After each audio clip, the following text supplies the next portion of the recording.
Hi, I'm Ellen Violette, and today I want to talk about getting over the fear of live streaming and even video in general, like the one I'm doing right now. If you're like me, I have been so resistant to making videos because I don't like the way I look on video. And so I've had to really work at overcoming some of the things that have stopped me and what I've done to help me get over it. I can't say that I'm completely over it, but I'm doing them, and I'm doing them more on a regular basis than before. And so what I've learned is, number one, be yourself, be as natural as possible, and you're your imperfect, perfect self.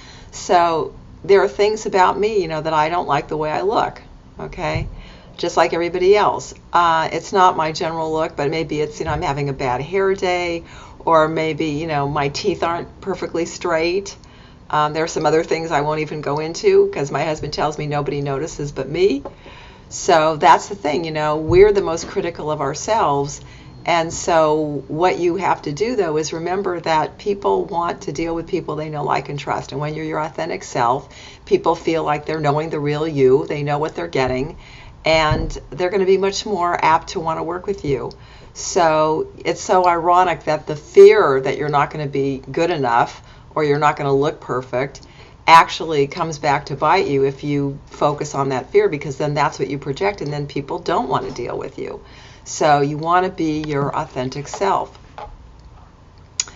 Next is, don't worry about looking good. So for instance, especially when you're doing live streaming, if you start doing live streaming on a regular basis, you're not going to want to put, women especially, you're not going to want to put your makeup on and do your hair and go through all that every time that you do a live stream.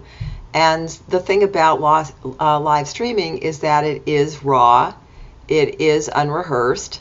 And I even see people on there, showing people what they look like on their worst days. So, it really depends what you're doing. Sometimes you want people to see that you don't look that great.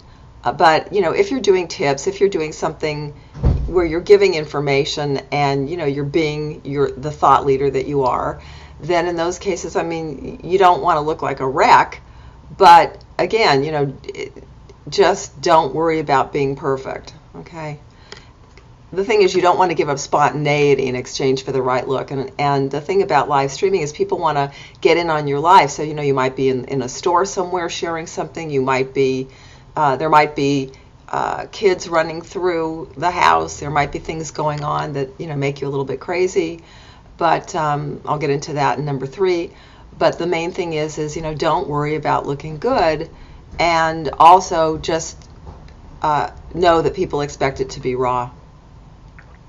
Next is surrender control. So, when your live stuff happens, that's just the way it is. I sometimes when I'm doing even, webinars, videos, whatever, all of a sudden the gardener shows up and I never know when that's going to be. So, of course, it's always when I'm right in the middle of something and then there's this noise. And so what you have to do is a couple of things. You have to just say, oh, crap, there's the gardener.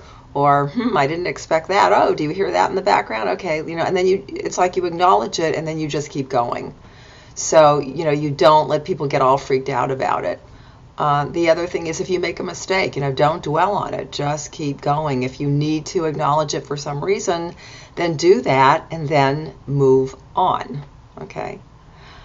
Tip number 4 is record when you have energy. I know for me, like sometimes, I let it get away from me during the day, and then at night I'm just too tired and then I don't want to do it. And so I usually do my videos first thing in the morning after I've gone through my morning routine. So, be aware of when you have the energy and then put it on your schedule for those times, because if you don't do that, what happens is, see, like just there, it just got dark, the light went out. It's on a timer, so I'm just going to keep going. But anyway, so, just make sure that you have the energy and notice when you have the energy, put it into your schedule, and then do them then. Because otherwise what happens is you get into procrastination because you keep putting it off for later in the day. Later in the day comes and then you realize you don't have the energy. And then it gets put off and put off. And I've done that, but I'm aware of what my rhythms are, and so I try to do them now in the morning. And then enjoy yourself. Don't let video be a chore that you feel you have to do. Okay, instead, learn to have fun with it. I mean, it's an incredible tool, and you can get your message out to hundreds or thousands or even millions of people. So, find a way to, if you don't love it, find a way to have fun with it, and imagine yourself being the rock star that you are, or whatever it takes for you to kind of get over that, and have fun. So that's it for this video. Feel free to share it, and you can comment on my blog at www.theebookcoach.com/blog, or on Facebook. We're at facebook.com/book marketing author pros. Till next time, bye bye.